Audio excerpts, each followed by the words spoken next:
behalf of Mr. A. Balasubramanian, Managing Director and Chief Executive Officer for the Aditya Birla Sun Life AMC Limited, a very warm welcome to Sadhguru Srimad Sudan Sai.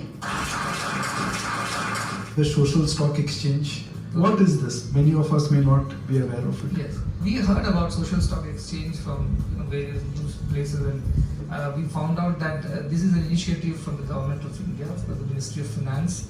They wanted NGOs to register themselves as social entities so that a larger participation by the common people also can happen. A question you mentioned, think everything and live in the present.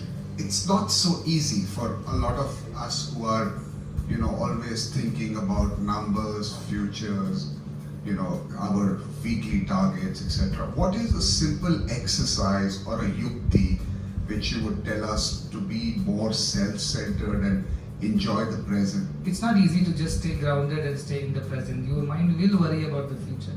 I'm not saying don't plan for the future. I'm not saying that. I'm just saying don't worry about the future. Planning is a part of your today's job also. If you do not plan what you need to achieve by end of this month and do what it needs to be done today, obviously you will not achieve it by end of this month.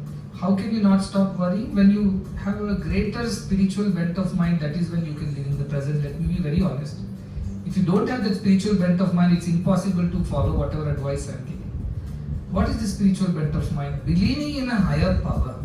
Because then you are comforted with this thought that all is under control, all is under the great divine design, and we are just executing our role today as part of that larger play which we are a part of.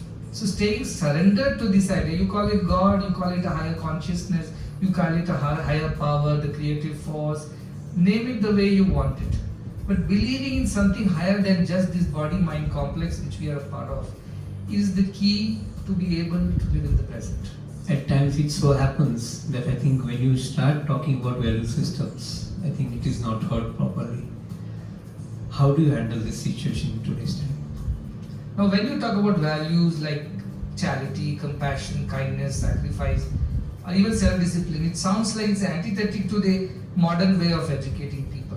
It's opposite to it in things. It doesn't look like a part of it because that's how we have been made to think. But it is not so. So a small change in the education philosophy of the country is a must at this point in time. They will keep producing more and more intellectual graduates, but they are highly selfish and ambitious. And what does Dharma tell us about you spoke of a purpose of life? Dharma and spirituality. What is the ratio we should keep, hold, give, and not share? The basic purpose of our life is to give, not to receive. In giving, we receive. That's all. When you breathe out, you automatically breathe in. When you don't breathe out at all, you can't breathe in. That is how life should work. When you give, you receive. That is what we say. For example, if you don't give all your skills and services to the corporates, whatever you're working for, do you think you'll receive anything in return? They didn't give you salary first. They first made you work for a month, then they paid you a salary. So it's always like that. In spirituality also it works like that. Give first, you will receive later. And whatever you receive is far more than, you might not be happy with your salaries or profits, but in spirituality the satisfaction that comes with giving is long lasting. It's much more disproportionately bigger than what you are given. That is the beauty of spirituality. This is my first experience of Sadhguru. It was an amazing evening, truly divine, I would say. As a youngster, it was me more learning on spirituality. How can I contribute, how can I connect to spirituality? Guruji very beautifully reminded us. I hope that I get an opportunity more and more like this, because sometimes in today's complex world, we need such reminders to go and be. Also the importance of giving back to the society. That's something actually hit everyone's the inner feeling. And most of the people who attended, who are actually part of the financial industry in Mumbai,